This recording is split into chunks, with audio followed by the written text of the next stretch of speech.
कटाक्षं Bharavatam samasitam Buddha-sundaranam Kandar Bhagom Vidamaniya Vishesha Shobham Govindam Adipurusham Tamaham Bhajami Govindam Adipurusham Tamaham Bhajami Govindam Adipurusham Tamaham Bhajami Angani Asa Sakale Priya Priti Manti Vasyanti Bhanti Kayanti Chirandaganti Ananda Chinmaya Sadhu Jala Vigrahasya Govindam Adipurusham Tamaham Bhajami Govindam Adipurusham Tamaham Bhajami Govindam Adipurusham Tamaham Bhajami Govindam Adipurusham Tamaham Bhajami Govindam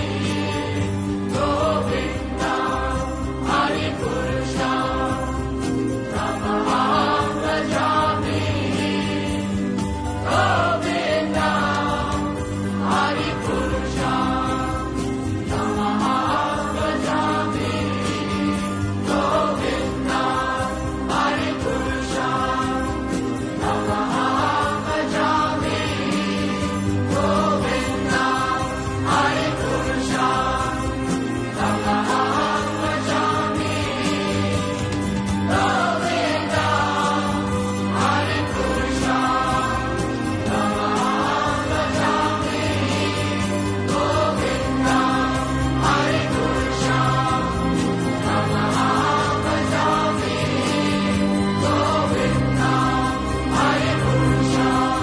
Adipurusham Tamaham Bhajami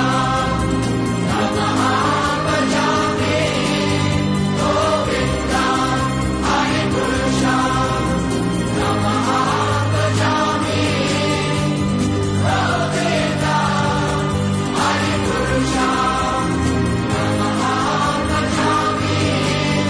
Govindam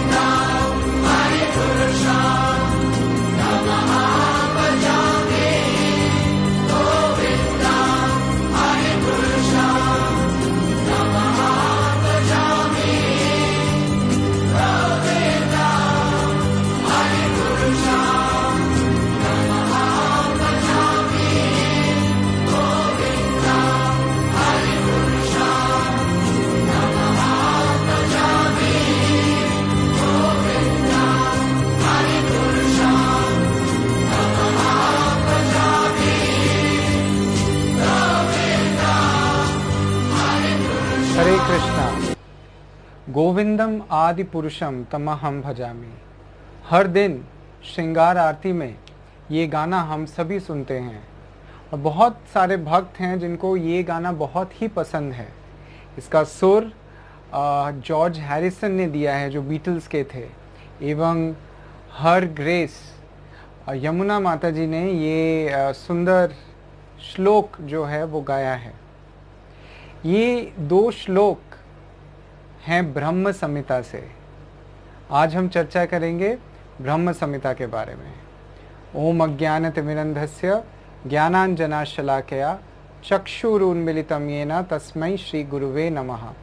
नमो विष्णुपादाय कृष्णप्रेष्ठाय भूतले श्रीमते भक्तिवेदांत स्वामिनिति नामिने। नमस्ते सरस्वती देवे गौरवाणी प्रचारिणे निर्विशेष शून्यवादी पाश्चात्य देशतारिणे। जय श्री कृष्ण चैतन्य प्रभु नित्यानंद श्री अद्वैत गदाधार शिवासादि गौर भक्तवृंद। हरे कृष्णा कृष्ण कृष्ण हरे हरे, हरे राम राम राम हरे हरे।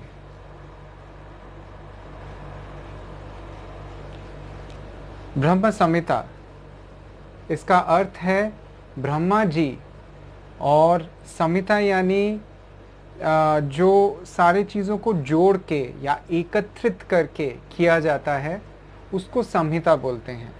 तो ब्रह्मा जी को जब संपूर्ण ज्ञान मिला, उसके पश्चात उन्होंने जो स्तुति की, उस पूरे ज्ञान को जो उनके पास आया था, उस पूरे ज्ञान को जिस प्रकार से उन्होंने प्रकाशित किया वो है ब्रह्म संहिता। उसको एकत्रित करके, उस ज्ञान को एकत्रित करके उन्होंने जो स्तुति की उसको ब्रह्म संहिता कहते हैं।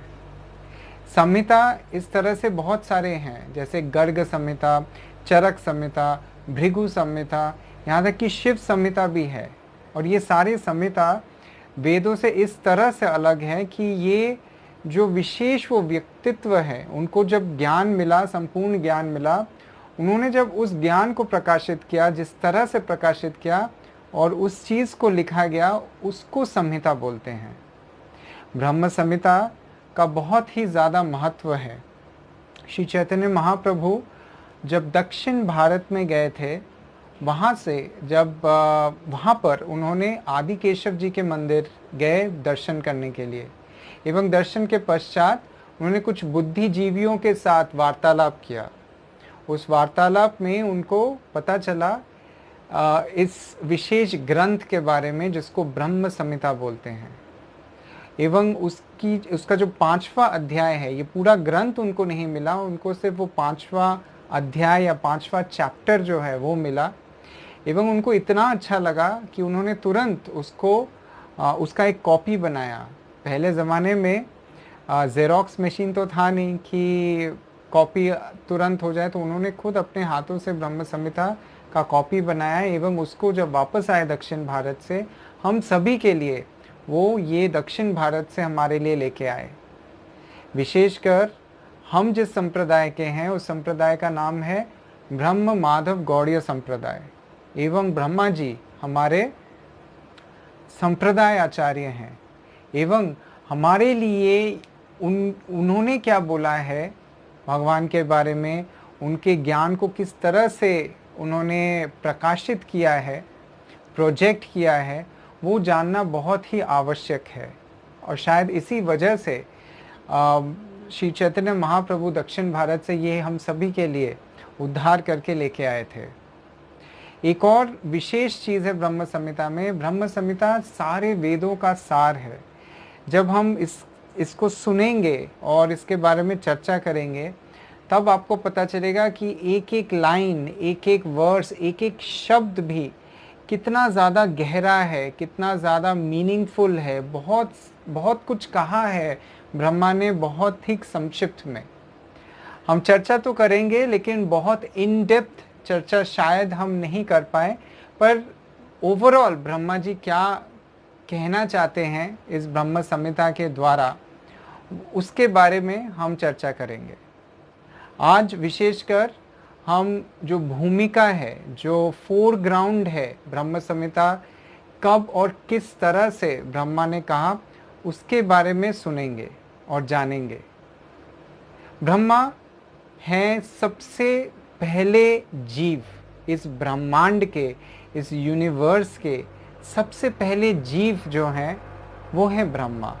ब्रह्मा है जीव तत्व।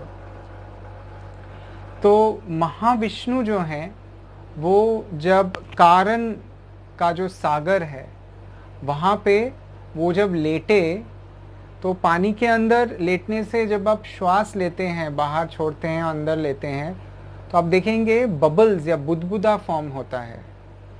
तो जब वो पानी, वो कारण का जो सागर है, उस पानी में जब वो प्रवेश किए एवं उसमें लेटे, तब ऐसा हुआ कि वो जब श्वास ले रहे थे तो बुदबुदा छोड़ रहे थे।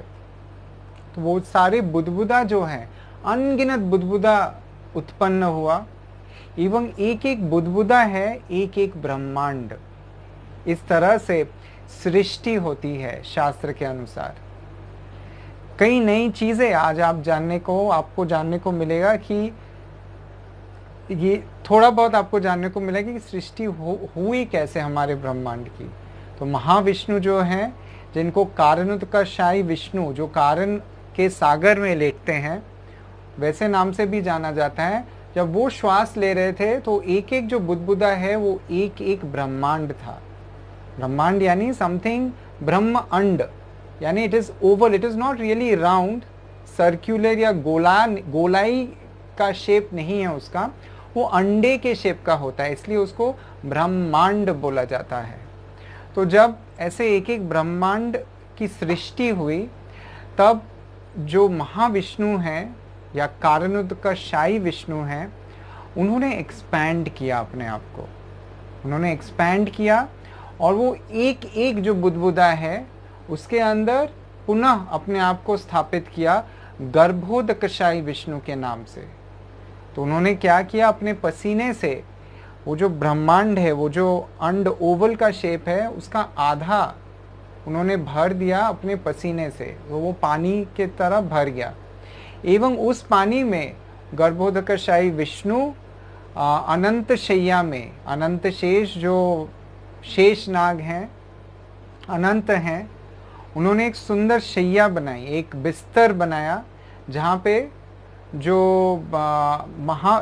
गर्भोदकशाई विष्णु हैं वो इस तरह लेटे। एवं जब उन्होंने लेटा, उनके जो नाभि है वहाँ से कमल का फूल उत्पन्न हुआ, इसलिए भगवान को पद्मनाभ भी कहा जाता है। उनका जो नाभि है वो कमल के फूल के तरह दिखता है। आप सोचने की बात यह है कि जब एक बच्चा पैदा होता है तो वो भी माँ के नाभि के साथ ही उसका अटैचमेंट रहता है। और देखिए, ब्रह्मा जी भी जो उत्पन्न हो रहे हैं, एक तरह से देखा जाए तो ब्रह्मा जी का जन्म हो रहा है, तो ब्रह्मा जी की कोई माँ नहीं है, वो स्वयं विष्णु के नाभि से जो कमल का फूल या पद्म उत्पन्न हुआ, उसमें वो उनकी सृष्टि हुई, वैसे करके वो जन्म लिए। इस वजह से उनको अज के नाम से भी बोला जाता है। अज यानी जिनका जन्म ऐसे ही हो गया, जो जिस तरह से हम लोग का जन्म होता है वैसे नहीं हुआ, लेकिन भगवान की नाभि से जो कमल का फूल उत्पन्न हुआ, और वो कमल का फूल, कमल का जो नाल है, जो डंडी है, वो बहुत लंबी थी, इतनी लंबी थी कि वो एकदम ब्रह्मांड के जो ऊपर का हिस्सा है वहाँ जाके वो पद्म का फूल खिला, और वहाँ पे ब्रह्मा जी का जन्म हुआ।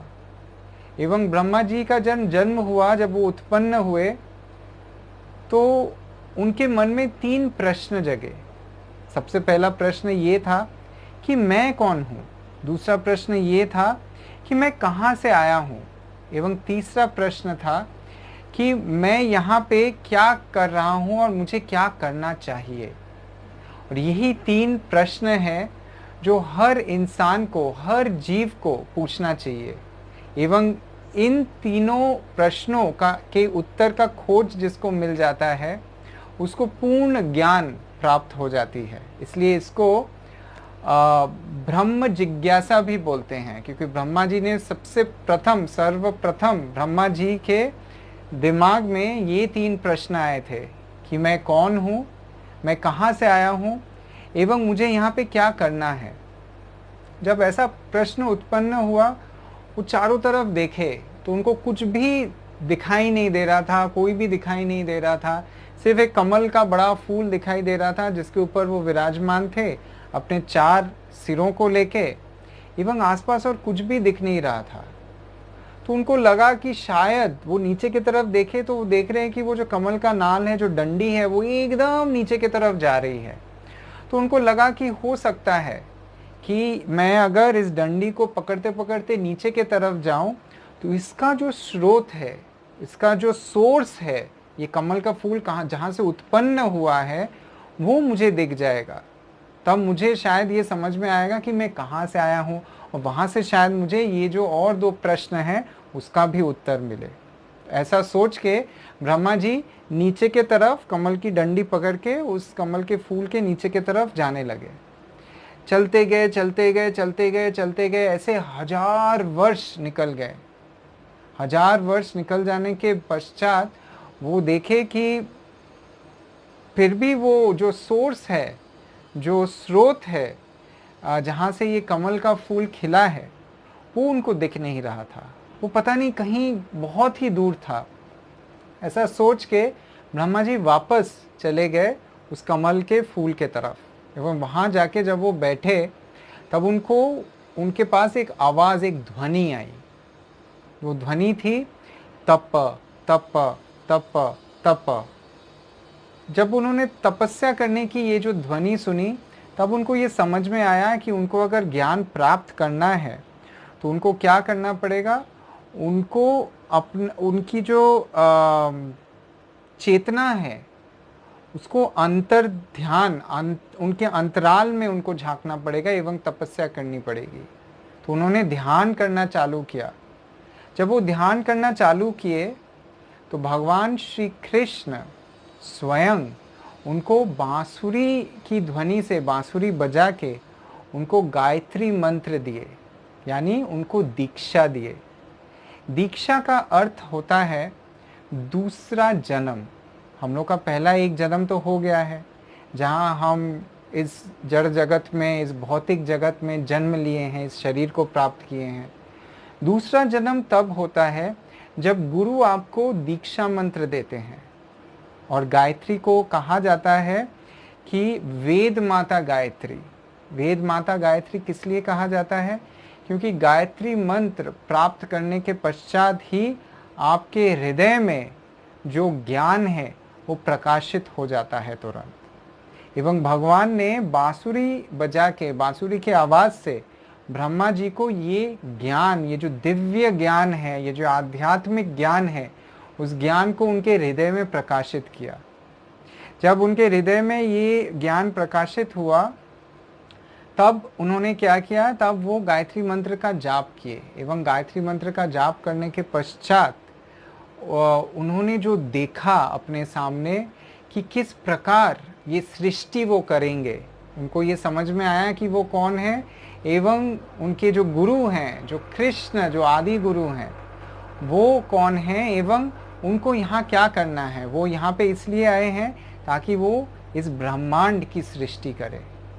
जी हाँ, ब्रह्मा जी रचयिता हैं, सृष्टि करते हैं, लेकिन वो सेकेंडरी सृष्टि करता है। सर्वोपरि, सर्वप्रथम सृष्टिकर्ता कौन है? भगवान स्वयं है। भगवान चाहें इसलिए ब्रह्मा जी उत्पन्न हुए एवं बाकी सारा जो सृष्टि का काम था वो ज्ञान भगवान ने डेलीगेट कर दिया। वो नॉलेज जो है, वो नॉलेज भगवान ने ब्रह्मा जी को दे दिया, वो ज्ञान ब्रह्मा जी को दे दिया। एवं उसके बाद उस ब्रह्मांड के अंदर ब्रह्मा जी ने जो सारी चीज़ें थी वो सृष्टि की। तो ये एक ब्रह्मांड की हम बात कर रहे हैं। ये एक ब्रह्मांड के अंदर गर्भोदकशायी विष्णु प्रवेश करते हैं एवं उनके नाभि से कमल का फूल, पद्म का फूल उत्पन्न होता है, जहाँ ब्रह्मा जी सृष्टि होते हैं।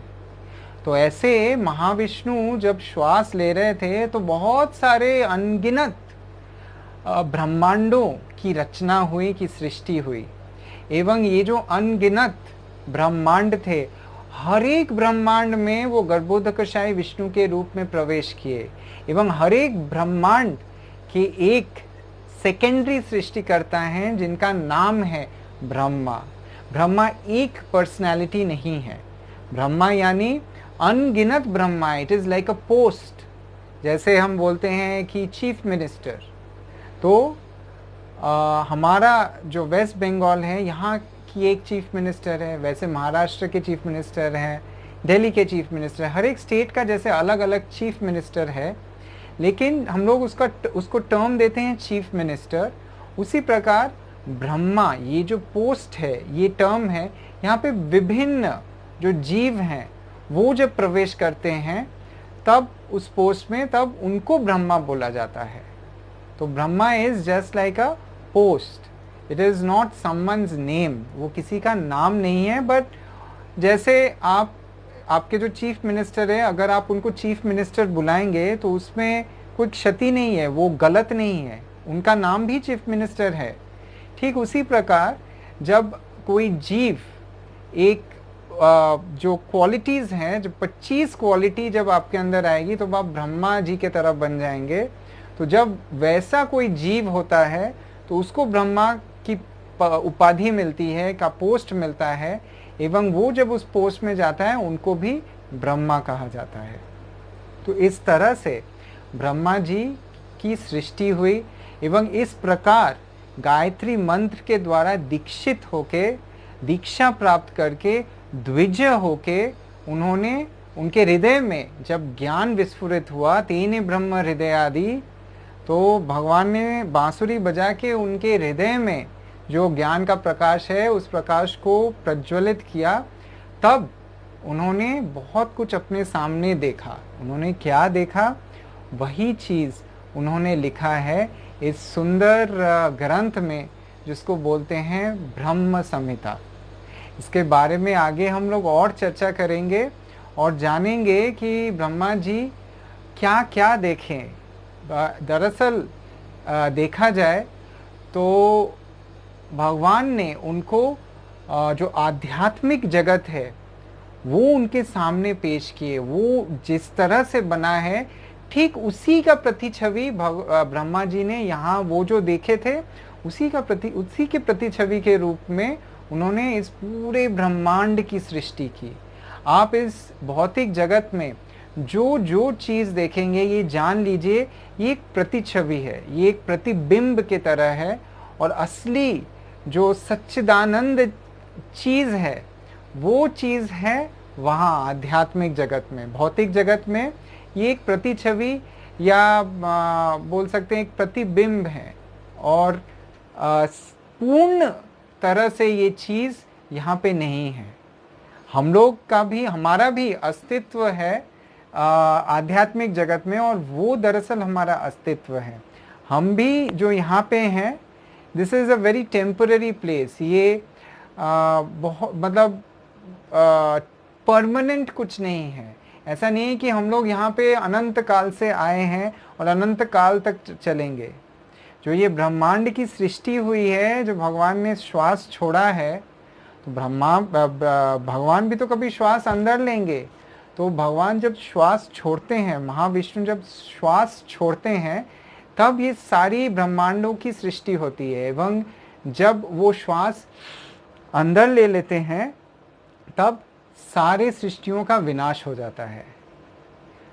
तो आप सोचिए कि भगवान कितने विशाल होंगे। फिर उनके श्वास से निकला हुआ एक एक बुदबुदा एक एक ब्रह्मांड है।